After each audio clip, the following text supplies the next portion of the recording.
అందరి అనుభవాలు వినడమే మన అనుభవం. అందరి జీవితాలు చూడడమే మన జీవితం. అందరి సందేశాలు వినడమే మన కర్తవ్యం. మన దగ్గర ఉన్నది ఎలాగూ మన దగ్గర ఉంది, కానీ పక్క వాళ్ళ దగ్గర ఉన్నది మన దగ్గర రావాలంటే మనం అందరిది వినాలి.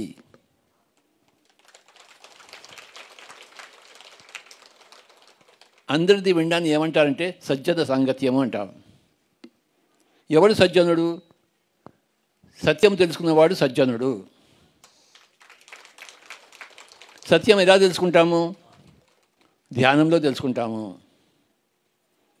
ధ్యానంలో సత్యం తెలుసుకున్నవాడు సజ్జనుడు. అలాంటి వాడితో సాంగత్యాన్ని సజ్జన సాంగత్యం అంటాము. పిరమిడ్ స్పిరిచువల్ సొసైటీ మూమెంట్లో మనకి సజ్జన సాంగత్యానికి ప్రథమ పీఠము. అందరి అనుభవాలు వింటాము. ప్రతి ఒక్కరి అనుభవము మనని ఎదిగింపజేస్తుంది. ప్రతి ఒక్కరి అనుభవము. ఉదాహరణకు ఒకడు తాగాడు అనుకోండి, రోజు తాగుతుంటాడు. వాడు తాగి వాడి సంసారం అంతా సర్వనాశనం అయిపోతుంది. వాడి అనుభవం వింటాం. నాయనా నేను రోజు తాగాను, నా సర్వనాశనం అయిపోయాను, మీరు తాగొద్దు అని చెప్తాడు వాడు. అంటే వాడు తాగుబోతు యొక్క అనుభవం మనకి లాభం చేస్తుంది. వాడు తాగుబోతు అనుభవం వినకపోతే మనం కూడా తాగుతూనే ఉంటాం. ప్రతి ఒక్క తాగుబోతు అనుభవం మనకి లాభం చేస్తుంది. ప్రతి ఒక్క దొంగ యొక్క అనుభవం, ప్రతి ఒక్క మర్డర్ యొక్క అనుభవము, ప్రతి ఒక్క యోగి యొక్క అనుభవం, ప్రతి ఒక్కరి అనుభవం మనకి లాభాన్ని చేకూరుస్తుంది.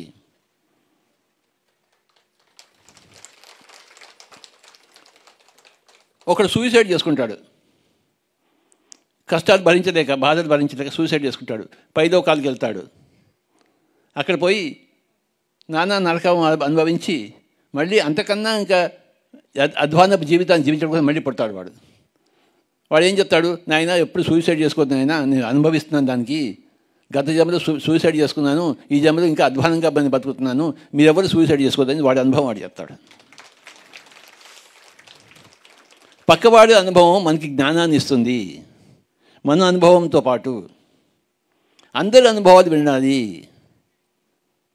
ఒక పేద యొక్క అనుభవాలు వినాలి, ఒక రాజు యొక్క అనుభవాలు వినాలి, ఒక యోగి యొక్క అనుభవాలు వినాలి, ఒక గృహిణి యొక్క అనుభవాలు వినాలి, ఒక ధ్యాని యొక్క అనుభవాలు వినాలి, ఒక పిల్లల మాస్టర్ యొక్క అనుభవాలు వినాలి.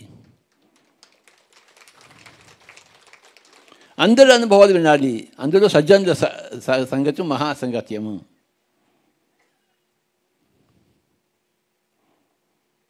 సత్యం తెలుసుకున్న జనులు సత్యం చెప్తారు.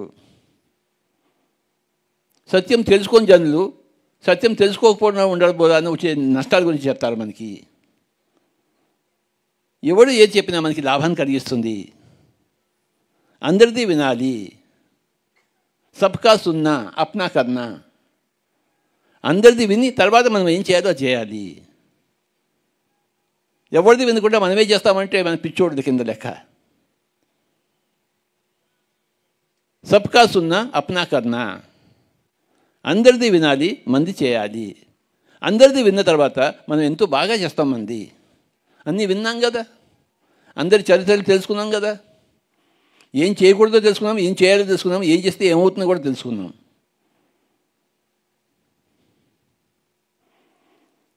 పిరమిడ్ స్పిరిచువల్ సొసైటీ మూమెంట్లో సజ్జన సంగత్యానికి ప్రథమ పీఠము. సత్యం తెలుసుకున్న జనులు సజ్జనులు. త్రిజగతి సజ్జన సంగతి రేఖ భవతి భవానవతరణే నౌక.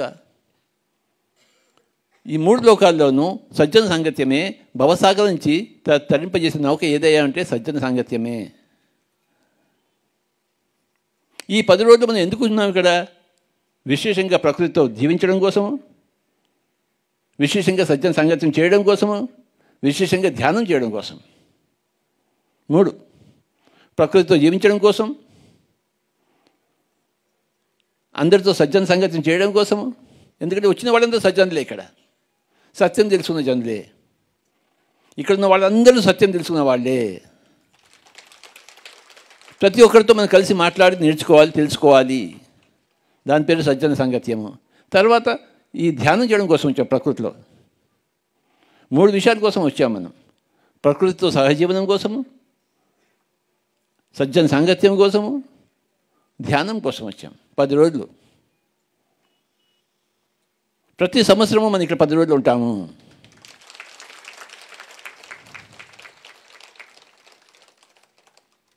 విశేషంగా ప్రకృతితో జీవించడానికి, కొండలతో, అడవులతో, చెట్లతో, ఈ గాలితో, ఈ ఆకాశంతో, విశేషంగా అందరి సజ్జనులను కలుసుకొని అందరి దగ్గర నేర్చుకుంటాం, అందరిది వింటాం, అందరికీ చెవులు అప్పగిస్తాం. తర్వాత విశేషంగా ధ్యానం చేస్తాం. కళ్ళు రెండు మూసుకుంటాం, శ్వాస మీద ధ్యాస పెడతాం, మనసును నిర్మూలం చేస్తాం.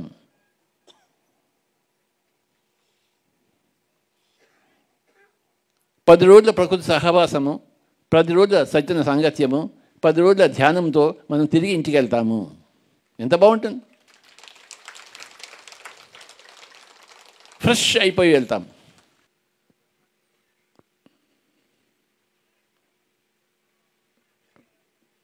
తల్లి తండ్రిని ఫస్ట్ ప్రేమించాలి. వాళ్ళని మనం ప్రేమించాం, వాళ్ళు మనల్ని ప్రేమిస్తారు. మనం వాళ్ళకి సేవ చేయాలి.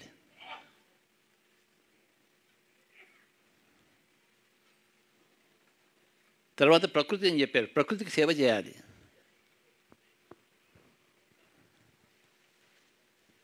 తర్వాత మనకి విద్య నేర్పించే గురువులు. ఏ విద్య నేర్పించినా గురువే.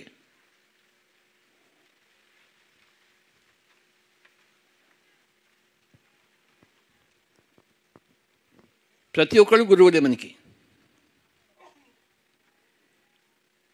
తల్లి ఒకటే ఉంటుంది, తండ్రి ఒకటే ఉంటాడు, కానీ గురువులు ఎంతమందైనా ఉంటారు. ఒక కుక్క మనకి గురువు, ఒక పిల్లి మనకి గురువు, ఒక మొసలి మనకి గురువు. ప్రతి ఒక్కరు మనకి గురువులే. గురువులకి లెక్కే లేదు, అంతమే లేదు. తల్లి ఒకటే ఉంటుంది, తండ్రి ఒకడే ఉంటాడు, కానీ గురువులు అనేకము. అందరూ మనకి గురువులే. అందరి యందు మన గురి ఉంది. గురి అంటే మన అటెన్షన్, మన ఫోకస్, మన ఏకాగ్రత. దాని పేరు గురి అంటారు. ఏ కుక్కని గురిగా చూసినా ఆ కుక్క నుంచి మనం నేర్చుకోవచ్చు. ఏ కాకిని, ఏ కోగిలని మనం గురిగా చూసినా మనం అక్కడి నుంచి నేర్చుకోవచ్చు. ఏ మనిషి దగ్గర మనం ఫోకస్ పెట్టినా మనం అక్కడ నేర్చుకుంటాం. ఆ గురి లేకపోతే ఎవరికి ఏమీ నేర్చుకోలేము మనం. రమణ మహర్షి చెప్పారు, గురువు అంటే ఏంటంటే గురియే గురువు. ఈరోజు స్వామీజీ వారు మనకి మళ్ళీ దానికి మనకి జ్ఞప్తికి తీసుకొచ్చారు. ఏమిటయ్యా గురువు అంటే, గురియే గురువు. చెప్పండి. ఒక క్లాస్ ఉంది, ఆ టీచర్ ఏదో చెప్తున్నాడు, 100 మంది ఉన్నారు క్లాస్లో, అందులో ఒకటే పాస్ అవుతాడు, మిగతా అంతా ఫెయిల్ అవుతాడు. ఎందుకు ఫెయిల్ అవుతారు? ఆ ఒక్కడికి గురి ఉంది, మిగతా వాడికి గురి లేదు. వాడు చెప్పేది ఒకడే, అందరూ చెవులతో వింటున్నారు, కానీ ఆ గురి లేదు. గురి ఉన్నవాడు ఏం చేస్తున్నాడు? ఆ టీచర్ చెప్పింది మొత్తం అంతా లాగేసుకున్నాడు. మిగతా వాళ్ళు ఏం చేశారు? గురి లేదు, వాడి శరీరాలు మటుకు క్లాస్లో ఉన్నాయి, మనసు ఎక్కడెక్కడో తిరుగుతోంది, గురి ఇంకెక్కడెక్కడో ఉంది. ఈ వాడికి అర్థం కాలేదు, వాడు ఫెయిల్ అయిపోయాడు. సో ఎవరు వాడికి నేర్పించారు అంటే లెక్చరర్ కాదు, వాడి గురే వాడికి నేర్పించింది. ఇది చాలా ఇంపార్టెంట్ పాయింట్. మన గురియే మనకి గురువు, మన ప్రయత్నమే మనకి గురువు, మన ధ్యాసే మనకి గురువు.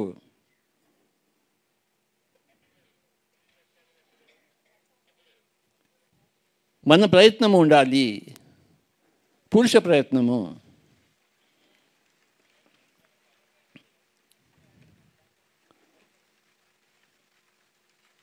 మొట్టమొదటిసారి నేను రమణ మహర్షి దగ్గర నుంచి విన్నాను గురియే గురువు అని చెప్పేసి. మనం గురువు కోసం వెతుకుంటూ పోతాం. మన దగ్గర గురిని డెవలప్ చేసుకుంటే మన గురువు మన దగ్గరే ఉన్నాడు. గురి అంటే అటెన్షన్, శ్రద్ధ. శ్రద్ధావాన్ లభతే జ్ఞానం, భగవద్గీతలో చెప్పాడు. ఎవరి దగ్గర శ్రద్ధ ఉంటుందో వాడి జ్ఞాని అవశ్యం అవుతాడు. ఎవరి దగ్గర శ్రద్ధ లేదో వాడి జ్ఞాని కాలేడు. శ్రద్ధావాన్ లభతే జ్ఞానం. ఆ శ్రద్ధ పేరే గురి.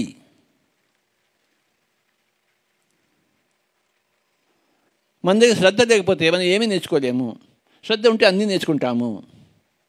సకల విద్యలు నేర్చుకుంటాము, సకల విద్యా పారంగతులం అవుతాము, సకల కళా కోవిదులం అవుతాము. ఏదుంటే? శ్రద్ధ ఉంటే, గురి ఉంటే.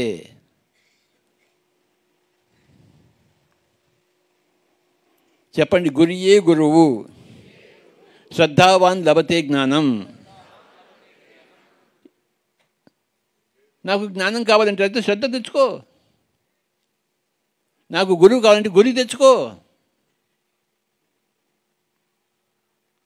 నువ్వు గురి తెచ్చుకోకపోతే నీకు గురువు దొరకడు. నువ్వు శ్రద్ధ కలిగి ఉండకపోతే నీకు జ్ఞానం రాదు.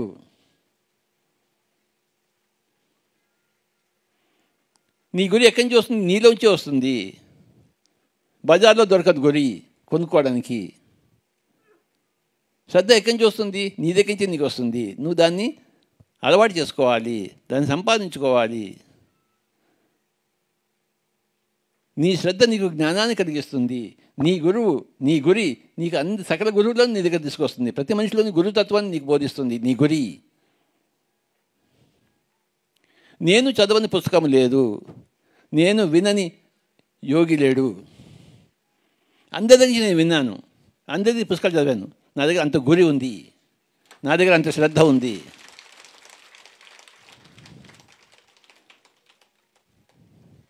నా దగ్గర ఎంతో గురి ఉంది, నా దగ్గర ఎంతో శ్రద్ధ ఉంది, కనుకనే నేను ఇక్కడ కూర్చున్నాను.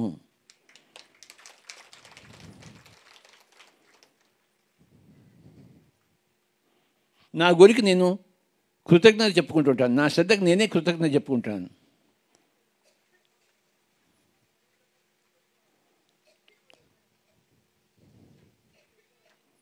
గురియే గురువు అని తెలుసుకున్నవాడు గురువుని తెలుసుకున్నవాడు. శ్రద్ధయే జ్ఞానం అని తెలుసుకున్నవాడు జ్ఞానాన్ని తెలుసుకున్నవాడు.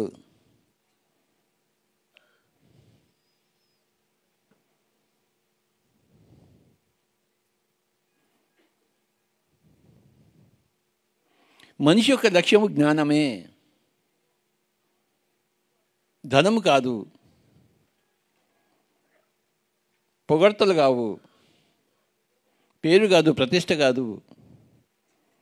మనిషి యొక్క ధ్యేయం ఏమిటి? జ్ఞానము.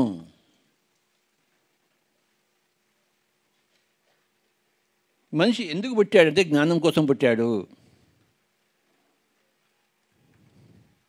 ఎందుకు బతకాలి అంటే జ్ఞానం కోసమే బతకాలి. ఎందుకు చచ్చిపోవాలంటే జ్ఞానం కోసమే చచ్చిపోవాలి. మీకు ఒక ఉదాహరణ ఇస్తాను. సిక్ గురువుల్లో తేగ్ బహాదూర్ అనే ఒక గురువు ఉన్నారు. చెప్పండి, తేగ్ బహాదూర్. ఆయన 25 సంవత్సరాలు ఒక గుహలో ఉండి ధ్యానం చేశాడు. ధ్యానం చేసిన తర్వాత ప్రజల మధ్యకి వెళ్ళాడు ఆయన, తేగ్ బహాదూర్. ఆయన అందరికీ ధ్యానం చెప్పడం మొదలుపెట్టాడు. తాను 25 సంవత్సరాలు గుహలో ఉండి చేశాడు కదా, ఏకాంతంగా ఉండి. తర్వాత అందరికీ చెప్పడం మొదలుపెట్టాడు. ఆ రోజుల్లో ఔరంగజేబు ఉండేవాడు చక్రవర్తిగా. ఔరంగజేబు ఎలాంటి అధ్వాన మనిషి, క్రూరుడో మనకు అందరికీ తెలుసు కదా. ఆయనకు నచ్చలేదు ఔరంగజేబుకి. వార్త పంపించాడు, మీరందరూ ఇస్లాంలో చేరాలి, మీ మతం మంచిది కాదు, అంటే మా మతంలో చేస్తే మిమ్మల్ని వదిలిపెట్టేసింది, అయితే చంపేస్తామన్నాడు. ఎవరు చెప్పారు? ఔరంగజేబు.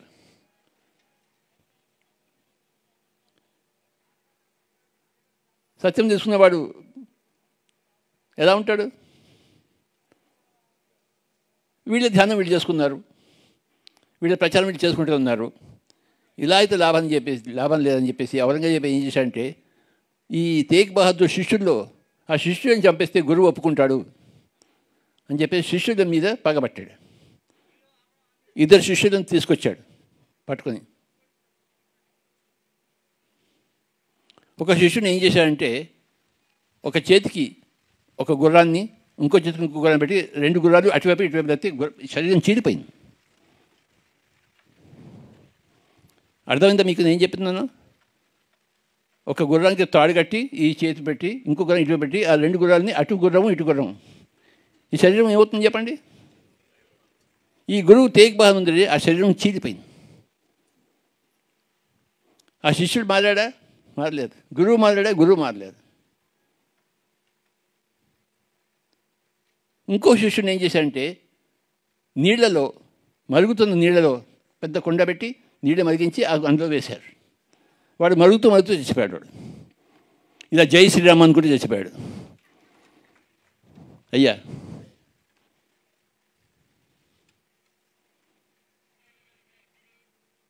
వాళ్ళిద్దరికి వచ్చిన కష్టాలు కన్నా మనకి ఎక్కువ వచ్చే కష్టాలు వచ్చాయి ఏంటి? మనకి రాత్రిపూట దుప్పటి లేకపోతే కష్టం, బాత్రూమ్ లేకపోతే కష్టం. రామచంద్ర, అలాంటి వాళ్ళ కథలు వింటే మన కష్టం ఏమిటో మనకు తెలుస్తుంది. సో వాడి ఇద్దరు శిష్యుడిని అలా చంపేశాడు ఔరంగజేబు. ఇంకా గురువు దగ్గరకు వచ్చాడు. చూసావా, నీకు అదే గత అవుతున్నాడు, ఏం చేసుకుంటావు చేసుకో అన్నాడు ఈయన తేగ్ బహదూర్. కత్తి పెట్టి తలకాయ టక్కన కొట్టేశాడు, అంతే, అయిపోయింది.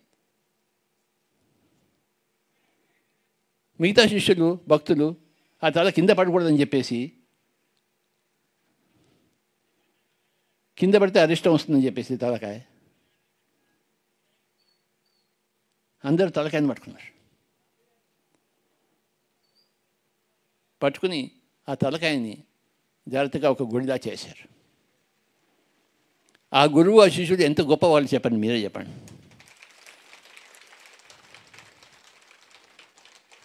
వీళ్ళ కథలు విన్న తర్వాత మన కథ ఏముంది ఇక్కడ?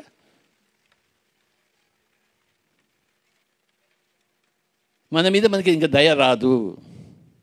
మన కష్టాలు కష్టాలు కావు, మన దుఃఖాలు మనకి దుఃఖాలు కావు, మన నష్టాలు మనకు నష్టాలు కావు, మన అవమానం మన అవమానాలు ఏంటి? యేసు ప్రభుని మేకులు పెట్టి కొట్టారు. ఏం చెప్పాడు యేసు ప్రభు? ఓ తండ్రి, వీళ్ళకేం తెలియదు, వీళ్ళకి క్షమించేసి అన్నాడు మేకులు కొడుతున్నప్పుడు.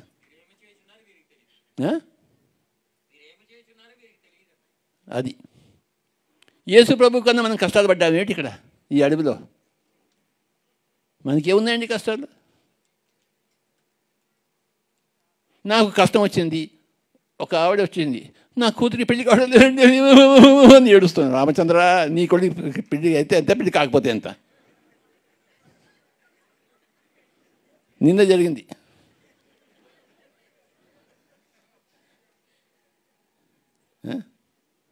నా కూతురికి పెళ్లి కావాలో, అది పెద్ద కష్టము, ఏదో గొడవ.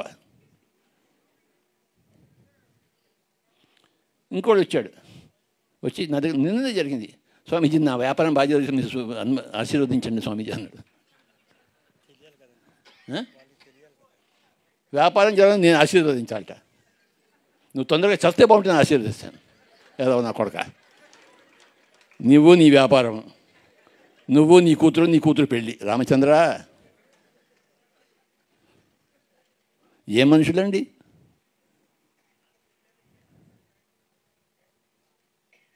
కూతురు పెళ్ళి, కొడుకు ఉద్యోగం, ఇది గురువు గారికి కావాలి. స్వామీజీ మాకు కాస్త మీరు ఆశీర్వదించండి, మీ చేయి మా తలగా మీద పెడితే మేము బాగుపడతాం స్వామీజీ, మీరు మాకు దొరికారు.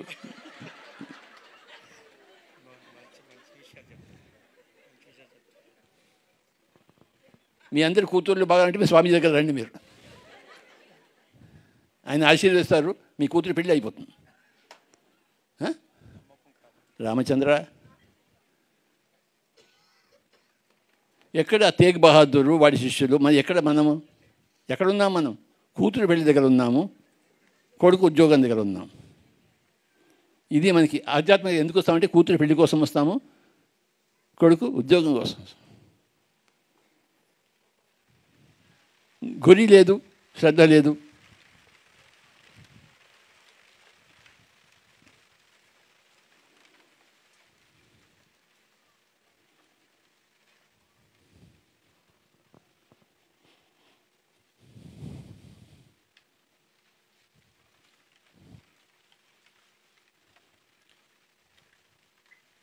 అహ్మదాబాద్లో మా మేనమామ భార్య ఉండింది, ఇప్పుడు లేదు ఆవిడ పేరు సరస్వతి. ఆవిడకి 4 పిల్లలు. ఆ 4 కూడాను అవిటి వాళ్ళు, అంటే ఒక అంగం ఉంటే ఇంకో అంగం ఉండదు. అందరూ మెంటల్లీ రిటార్టెడ్. అంటే పిచ్చోళ్ళు. ఆ నలుగురికి పుట్టించింది, వాడిని కష్టపడి పెంచింది, మొగుడు తాగుబోతు మా మేనమామ. మంచి ఫోటోగ్రాఫరు, వాడు తాగుబోతాయి మా మేనమామ వ్యాపారం అంతా పోగొట్టుకున్నాడు. ఈవిడ వ్యాపారం అంతా మళ్ళీ తీసుకొచ్చి అందరినీ మెయింటైన్ చేస్తుంది. మా మేనత్త కాదు, మేనమామ భార్య అహ్మదాబాద్లో ఉండేది. ఒకసారి నేను అహ్మదాబాద్ వెళ్ళాను. ఆవిడ నవ్వుతోంది, ఏమిట్రా నాకు ఈ కష్టాలన్నీ అని చెప్పేసి. అప్పుడు నేను ధ్యానంలో వచ్చి ఉన్నాను. ఆవిడ తెలుసు వీడు ధ్యానంలో వచ్చాడని చెప్పేసి. నన్ను అడిగింది ఆవిడ, ఏమిట్రా నాకు ఇన్ని కష్టాలు అని. ఏడుస్తూ చెప్పలేదు, నవ్వుతూ అడిగింది. ఆవిడ నలుగురు పిల్లలతో ఇన్ని కష్టాలు పడుతున్నా కూడాను ఊళ్ళో ఉన్న ఎవరు స్వామీజీ వచ్చినా వాడి ఇంటికి తీసుకొచ్చి భోజనం పెట్టేది. వ్యాపారంతో చూసుకునేది, ఫోటోగ్రఫీ వ్యాపారం. బరోడా మహారాజ్కి ఫోటోగ్రాఫర్. ఈ నలుగురు అవిటి వాళ్ళని, మెంటల్లీ రిటైర్డ్ని చూసుకుంటూ, తాగుబోతు మొగుడిని చూసుకుంటూ, వ్యాపారం చూసుకుంటూ, అహ్మదాబాద్కి వచ్చిన సాధువులు సంధువులు అందరినీ కూడా భోజనం పెట్టేది ఆవిడ. నవ్వుతూ ఉండేది ఎప్పుడు, నారాయణ నారాయణ అనుకుంటూ. నన్ను అడిగింది, ఏట్రా నాకు ఎన్ని కష్టాలంటే నేను చెప్పాను, నువ్వు ఎన్నో జన్మ నుంచి ఉన్న బాకీ అంతా ఒకటే జన్మలో తీర్చుకోవడం కోసం పుట్టావు నువ్వు అని చెప్పాను.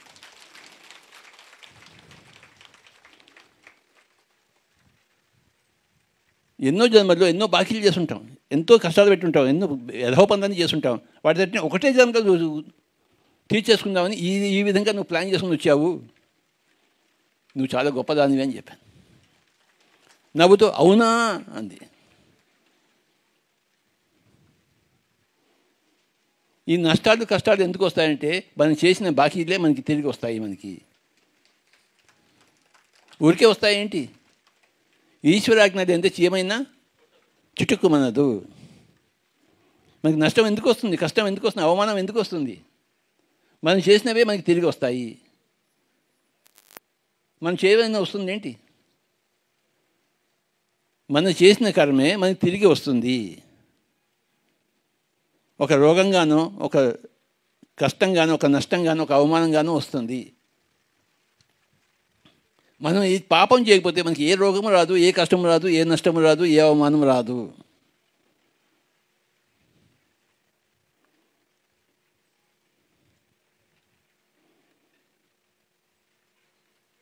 మనం ఎన్నో జన్మలు చేసిందే మనం అనుభవిస్తాము.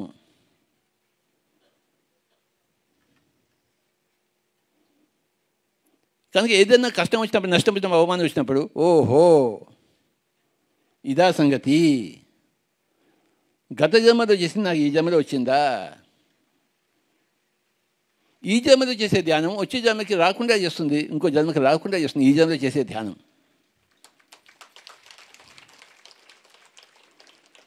ఇది జన్మ జన్మల పరంపర. ఈ జన్మని అర్థం చేసుకుంటే గడిచిన జన్మదాన్ని అర్థం చేసుకుంటే కానీ ఈ జన్మ అర్థం కాదు.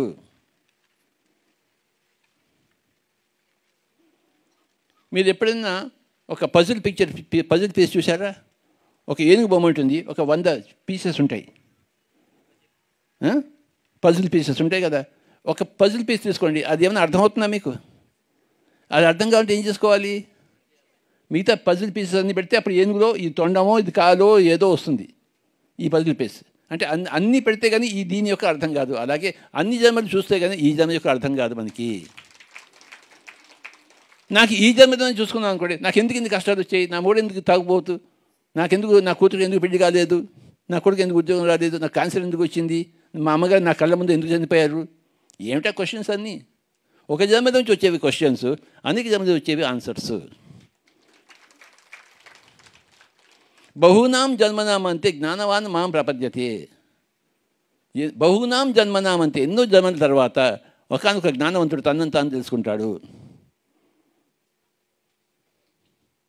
వాసుదేవ సర్వమితి స మహాత్మా సుదుర్లభ.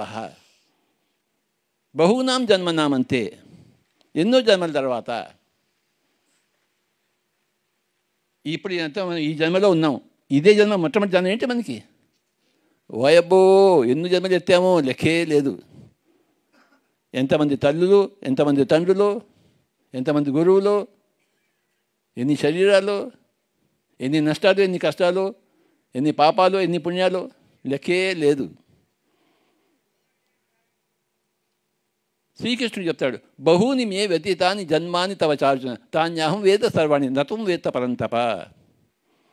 బహూని మే వ్యతీతాని జన్మాని తవ చార్జున. అర్జున, నువ్వు నేను ఎన్నో జన్మలు ఎత్తాము. నాకు నీ జన్మలు నా జన్మలు తెలుసు, బోడి వధా నీకు నీ జన్మలే తెలియదు నీకు అని శ్రీకృష్ణుడు చెప్పాడు అర్జునుడితో. అర్జునుడికి తను ఆ జన్మే తెలుసు, శ్రీకృష్ణుడికి అన్ని జన్మలు తెలుసు.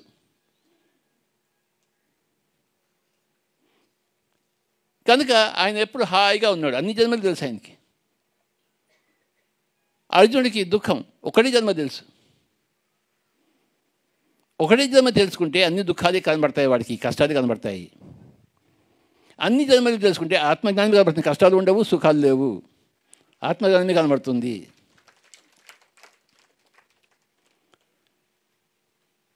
అనేక జన్మల గురించి తెలుసుకోవాలి. నువ్వు వాటిని తెలుసుకోలేకపోతే నమ్మాలి. నువ్వు తెలుసుకోవు, నమ్మవు, ఇంకా నీకు దుఃఖమే దుఃఖము, కష్టమే కష్టము. నా కూతురు పెళ్ళి అనే కూర్చుంటావు 20 సంవత్సరాలు.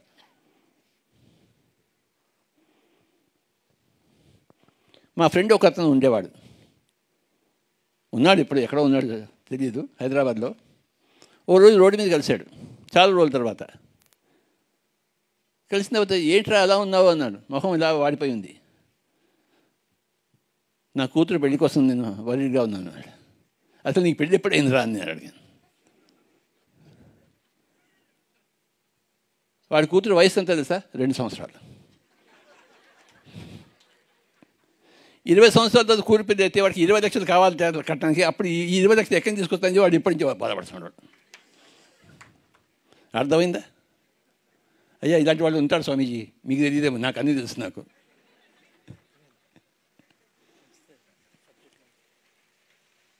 వాడి కులంలో పెళ్లి కావాలికి 20 లక్షలు కావాలి, వీడికం కూతురు పెట్టింది, 2 సంవత్సరాలు అయిపోయింది, ఇంకో 18 సంవత్సరాలు వాడు పెళ్లి చేయాలి కనుక 20 లక్షలు కావాలి. అది వాడి ఏడుపు. నాయన నీకు పెళ్లికి నమస్కారం అని చెప్పేసి బయటకు వచ్చాను. అంటే వాడి దుఃఖం ఎలా ఉంది చూడండి.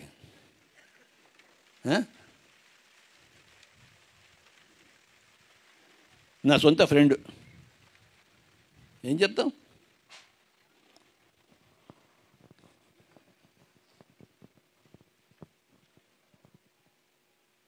నేనే ఒకసారి ఆత్మహత్య చేసుకోవడానికి వెళ్ళాను స్వామీజీ. ఎవరు చెప్పద్దే మీరు? 12th క్లాస్లో ఎంబీబీఎస్లో సీట్ రాలేదు, ఆత్మహత్యకి నేనే బయలుదేరాను. హైదరాబాద్లో హుస్సేన్ సాగర్ పొద్దున్న 4:30కి వెళ్ళిపోయాను దూకుదామని చెప్పేసి. నీళ్ళు చల్లగా ఉంటాయని మరి తిరిగి వచ్చేసాను. ఒకవేళ నీళ్ళు వేడి కాబట్టి దూకి ఉండేసాను. చచ్చేటప్పుడు మంచి చావు చూద్దామని చెప్పేసి. ఎందుకు తల్లిదండ్రి ఇలా దగ్గర అలా పెరిగాము. నువ్వు డాక్టర్ కాకపోతే నువ్వు ఎందుకు పనికిరావరా అన్నారు.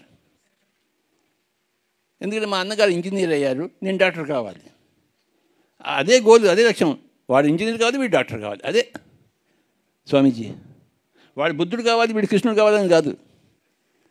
వాడు డాక్టర్ కావాలి, నువ్వు ఇంజనీర్ కావాలి. కనుక నాకు ఎంబీబీఎస్ సీట్ రాలేదు, నేనేం చేయాలి ఇప్పుడు? దూకి చావాలి అంతే. తల్లి తండ్రి అలా పెంచారు. నువ్వు డాక్టర్ కాకపోతే నువ్వు వెధవ్వి, నువ్వు ఇంజనీర్ కాకపోతే నువ్వు వెధవ్వి.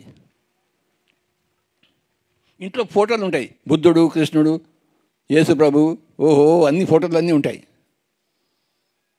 నాలుగు గీసుకోను. ఏం తల్లో ఏం తండ్రో రామచంద్ర.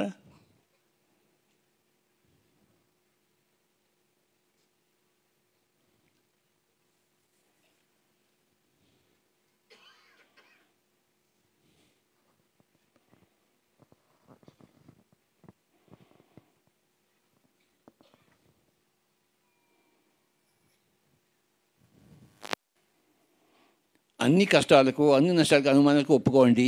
మీరు చేసిందే మీకు దగ్గర వచ్చింది. First point. నో ఆత్మహత్య, నో మర్డర్. 2 పాయింట్లు. తర్వాత ఇంకో 2 పాయింట్లు. No complaint, no judgement. నోట్లోంచి ఎప్పుడు కంప్లైంట్ రాకూడదు. యేసు ప్రభు దగ్గర వచ్చిందా మేకులు కొడుతుంటే? ఆ తేగ్ బహదూర్ గురువు గారి దగ్గర నుంచి వచ్చిందా? వాడి శిష్యుని 2 గుర్రాలు పెట్టి మధ్యలో చీలుస్తుంటే ఈయన నోరు ఇప్పాడా? చూస్తూ కూర్చున్నాడు. మరి మనం ఎందుకు నోరు ఇప్పుతాం మన కష్టాలకి? నా కూతురు పెళ్ళి, నా కొడుకు ఉద్యోగం. రామచంద్ర బోర్న ఏడుపు. స్వామీజీ నన్ను ఏం చేయమంటారు చెప్పండి సార్, ఆ పరిస్థితిలో మీరు నాకు అడ్వైస్ ఇవ్వాలి. ఇప్పుడు నన్ను ఏం చేయమంటారు? మీరు మంచి పని చేయడానికి వచ్చారు, ఇంకేం చేయమంటారు? మీరు మంచి పని చేస్తున్నారు. మీలాంటి ఉండబట్టే కదా ఇంత ఈ అడవిలో ఇంత పెద్ద కార్యక్రమం చేస్తున్నారు. ఇంకేం చేయమంటారు? మీరు అంతా చేసినే ఉంటున్నారు. ఇంకా మీకు చెప్పినంత చాలు. మీరు భగవంతుడు మిమ్మల్ని పంపించారు మంచి కార్యక్రమం చేయడానికి. ఇంతకన్నా ఇంకేం చేస్తారు?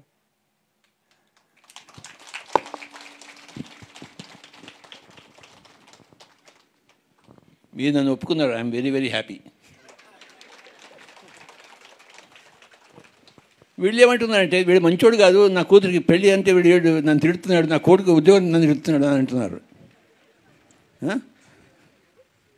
అయ్యా రామా,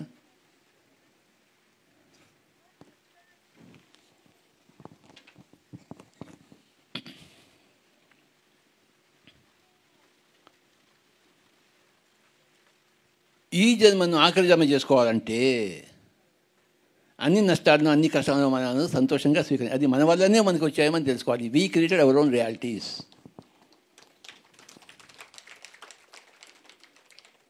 మనం గత జన్మలో చేయింది మన దగ్గర ఏది రాదు.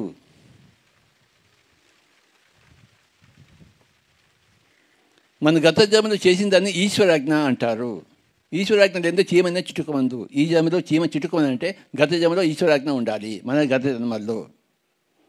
మన గత జన్మల్లో చేసిన కార్యక్రమాల పేరే ఈశ్వరాజ్ఞ.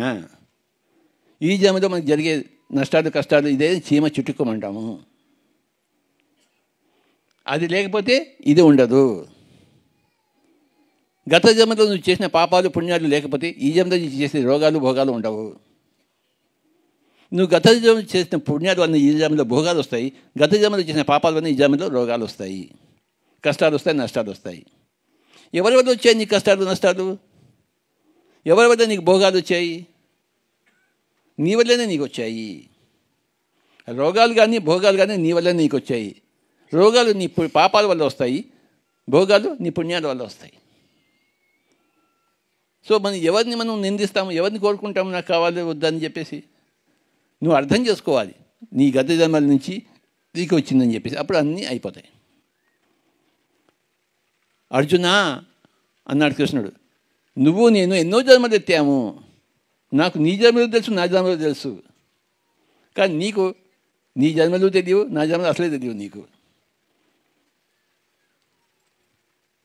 అందుకే నువ్వు యోగివి కా నాయన అన్నాడు. నువ్వు యోగివైతే నీ జన్మలు నీకు తెలుస్తాయి. నువ్వు యోగివి కా, నువ్వు ధ్యానం చెయ్యి.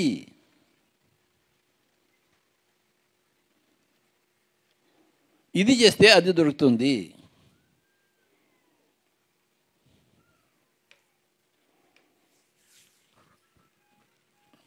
అందరూ యోగం చేయాలి, ధ్యానం చేయాలి,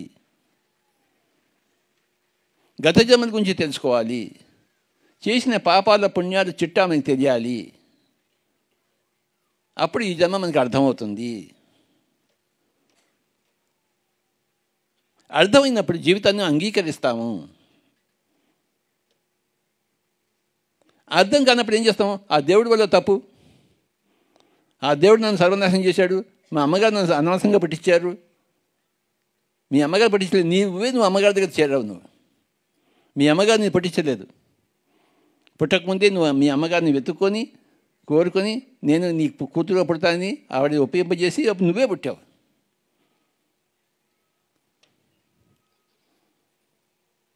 నీ కొడుకుతోనే నువ్వు పుట్టావు. అమ్మగారు నిమిత్త మాత్రం.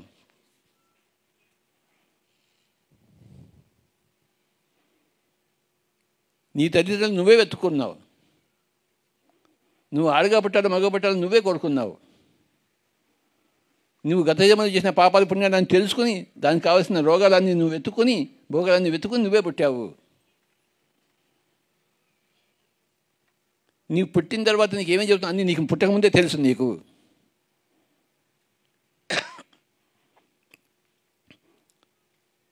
పుట్టిన తర్వాత ఏమేమో జరుగుతాయో అవన్నీ నువ్వే ఎంచుకుని వచ్చావు, ఎంచుకుని ఒప్పుకొని వచ్చావు. ఇదంతా పుట్టకముందు నువ్వు జరిగిన కథ. అది తెలుసుకోవాలి. నువ్వు తెలుసుకోవాలంటే నువ్వు ధ్యానం చేయాలి, సజ్జనుల దగ్గర చేరాలి, స్వాధ్యాయం చేయాలి. ధ్యానము, స్వాధ్యాయము, సజ్జన సంగతి చేస్తే తెలుస్తుంది నీకు. నేను స్వాధ్యాయం చేశాను, నేను ధ్యానం చేశాను, సజ్జన సంగతి చేశాను, నేను తెలుసుకున్నాను. ఆ ధ్యానం చేసి ఉండకపోతే, ఆ స్వాధ్యాయం చేసి ఉండకపోతే, సజ్జన సంగతి నేను చేసి ఉండకపోతే నాకు ఇవన్నీ ఏది తెలిసే ఉండేది కాదు. ఎలా తెలుసు? ఎవరు ఎంత ధ్యానం చేస్తారో, ఎవరెంత స్వాధ్యాయం చేస్తారో, ఎవరెంత సజ్జన సంగతి చేస్తారో అంత తెలుసుకుంటారు.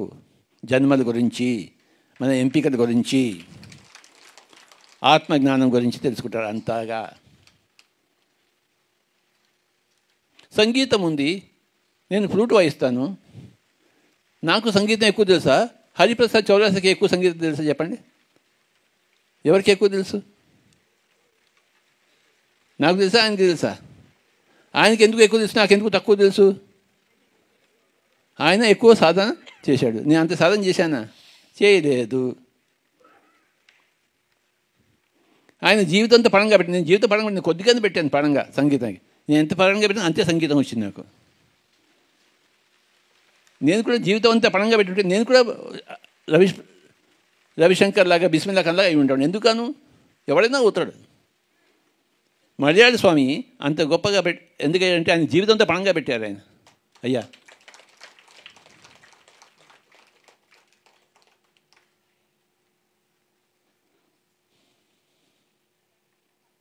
నేను సంగీతం కోసం కొంచెం పెట్టాను, ధ్యానం కోసం ఎక్కువ పెట్టాను. సంగీతం పట్ల జ్ఞానం కొద్దిగా వచ్చింది, జ్ఞానం బట్టి జ్ఞానం ఎక్కువగా వచ్చింది నాకు.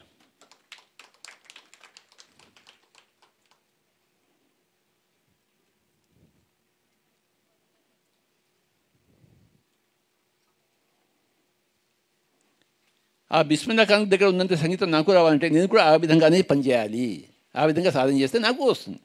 ఎవరికైనా వస్తుంది, ఎవరికైనా ఏదైనా వస్తుంది అంత సాధన చేస్తే. ఎవరికైనా ఏదైనా వస్తుంది. కృష్ణుడికి అర్జునుడికి ఉన్న తేడా ఏంటి? కృష్ణుడు 4 ఏళ్ళకే సందీప మహర్షి దగ్గర చేరాడు, ఆనాపానసతి ధ్యానం సాధన చేశాడు. అర్జునుడు ద్రోణుడి దగ్గరికి వెళ్ళాడు, విలువిద్య నేర్చుకున్నాడు. కానీ కృష్ణుడు ఏం చేశాడు? సందీపుడి దగ్గరికి వెళ్ళాడు, ధ్యానం 4 ఏళ్ల వయసులో నేర్చుకున్నాడు. కనుక ఆయన కృష్ణుడిలా అయ్యాడు. ఆయన